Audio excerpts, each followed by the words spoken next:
लोकसभा चुनाव 2024। जी हां दोस्तों, राजस्थान की 25 सीटों पर भारतीय जनता पार्टी के कौन हो सकते हैं प्रत्याशी, इस बार किसे मिलेगा टिकट। जी हां दोस्तों, खबर मिल रही है कि 10 सीटों पर हो सकता है बड़ा बदलाव। तो राजस्थान की राजनीति में क्या है बड़े भूचाल। दोस्तों पूरी अपडेट दे रहे हैं, वीडियो लाइक कर दीजिए और चैनल पर पहली बार है तो नीचे रेड कलर के बटन दबाकर चैनल को सब्सक्राइब कर दीजिए।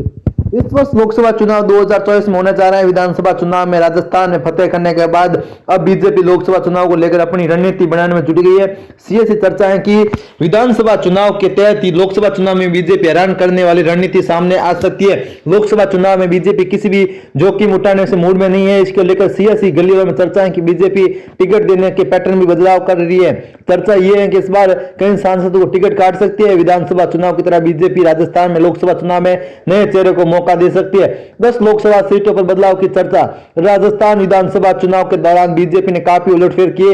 इसी को लेकर कई विधानसभा सीटों पर पुराने चेहरे को दरकिनार कर नए चेहरे को मौका दिया। बीजेपी के यह प्रयोग कुछ हद तक भी सफल हुआ। अब बीजेपी लोकसभा चुनाव में इस फॉर्मूला के तहत काम करने को लेकर चर्चा है। राजस्थान में लोकसभा की 25 सीटें हैं। इन 25 सीटों में से 10 सीटों पर उम्मीदवार बदलने को लेकर चर्चा हो रही है। ऐसा माना जा रहा है कि बीजेपी इन सीटों पर नए चेहरे को मौका दे सकती है। पुराने सांसदों का क्या होगा चुनाव में। अब बीजेपी की नजर लोकसभा चुनाव पर टिकी है। ऐसे में बीजेपी पूरी कटौती कसने के बाद ही 25 सीटों पर लोकसभा सीटों पर अपने उम्मीदवार खड़े करेंगी। बीजेपी ने हाल ही में 3 सांसद नरेंद्र कुमार, भागीरथ चौधरी और देवजी पटेल की विधानसभा चुनाव में उतारा था, लेकिन इन्हें हार का सामना करना पड़ा था। अब सवाल खड़े हो रहे कि बीजेपी इनको फिर से लोकसभा चुनाव में मौका देगी, लेकिन सीएसी गलियों में इसके बाद अब वापिस मौका नहीं देने की चर्चा हो रही है। इसके अलावा 7 अन्य लोकसभा सीटों पर उम्मीदवार बदलने की चर्चा है। राजेंद्र राठौड़, सतीश पूनिया को मिल सकता है बड़ा मौका। जी हां दोस्तों, आगे की अपडेट देने से पहले छोटा सा निवेदन, एक बार चैनल को सब्सक्राइब जरूर कर दीजिए। लोकसभा चुनाव अब काफी कम समय बचा। सियासी गलियों में अटकले का बाजार शुरू हो चुका है। इसी बीच तारानगर से भाजपा के दिग्गज नेता राजेंद्र राठौड़ और आमेर विधानसभा सीट सतीश पूनिया के हार काफी हद तक सुर्खियों में रहा है। दोनों ही नेताओं का नाम मुख्यमंत्री की रेस को लेकर चर्चित रहा, लेकिन दोनों ही नेता चुनाव हार गए। दोनों ही नेताओं ने विधानसभा चुनाव में काफी मेहनत की। इसको लेकर बीजेपी उनकी मेहनत यूं ही जाया नहीं करेगी। ऐसे में कयास लगाए जा रहे हैं कि बीजेपी इन दोनों ही नेताओं को लोकसभा चुनाव लड़ा सकती है और मौका भी दे सकती है।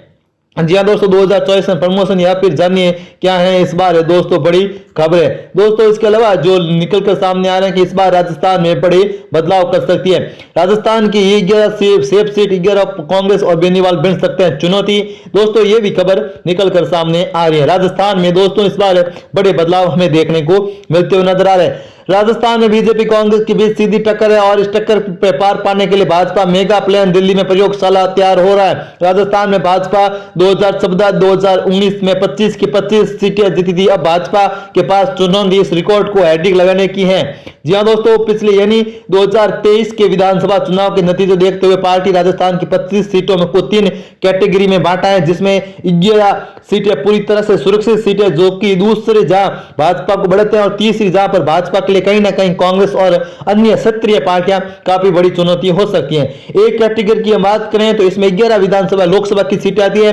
एक कैटेगरी तहत वह 11 सीटें शामिल है जो भाजपा की पूरी तरह से सुरक्षित है। इसमें जयपुर की दोनों लोकसभा सीटें यानी जयपुर शहर और जयपुर ग्रामीण शामिल है। साथ ही झालावाड़, कोटा, भीलवाड़ा, चित्तौड़गढ़, अजमेर, पाली, जोधपुर, जालोर राजसमंद सीट है। कोटा से सांसद लोकसभा अध्यक्ष ओम बिरला है, तो वहीं झालावाड़ से वसुंधरा राजे के पुत्र दुष्यंत सिंह सांसद है। जबकि जयपुर ग्रामीण और राजसमंद से सीट है राजेंद्र सिंह राठौड़ और दिव्या कुमारी विधायक बनने से खाली हो चुकी है। लिहाजा ऐसे में इन सीटों पर नए चेहरे को बीजेपी उतार सकती है। कैटेगरी बी की हम बात करेंगे तो कैटेगरी बी में भाजपा उन सीटों पर रखा है जहां पर पार्टी कहीं ना कहीं बढ़त में है। ये सीट गंगानगर, बीकानेर, अलवर, भरतपुर, डूंगरपुर, बांसवाड़ा, उदयपुर शामिल। हाल के गंगानगर की करणपुर सीट पर हाल ही में भाजपा को हार का सामना करना पड़ा था। वहीं अलवर विधानसभा सीट में भी बाबा बालकनाथ सांसद चलते खाली हो गई, तो यहां से भी कहीं ना कहीं नए चेहरे को मैदान में उतार सकती हैं। दोस्तों हम ऐसी सीटों की बात करेंगे जहां पर बीजेपी को बड़ा नुकसान होता हुआ यहां पर बड़ी टक्कर देखने को मिल सकती है। इस कैटेगरी सी है। कैटेगरी सी के तहत 7 लोकसभा की सीटें आती है, जिसमें धौलपुर, दौसा, कोटा, नागौर, चूरू, झुंझुनू, सीकर शामिल है। इन सीटों पर भाजपा कड़ी मेहनत करने की जरूरत है। जहां नागौर सीट पर बेनीवाल विधायक बनने से खाली होगी, तो इसी सीट पर एक बार फिर हनुमान बेनीवाल की पार्टी से कोई उम्मीदवार चुनौती उतर सकता है। तो वहीं टोंक से पायलट का गढ़ है, तो वहीं चूरू, झुंझुनू, सीकर भाजपा के लिए बड़ी चुनौती बनती हुई नजर आ रही है। तो दोस्तों यह वीडियो कैसा लगा कमेंट करके जरूर बताएं। जय हिंद, वंदे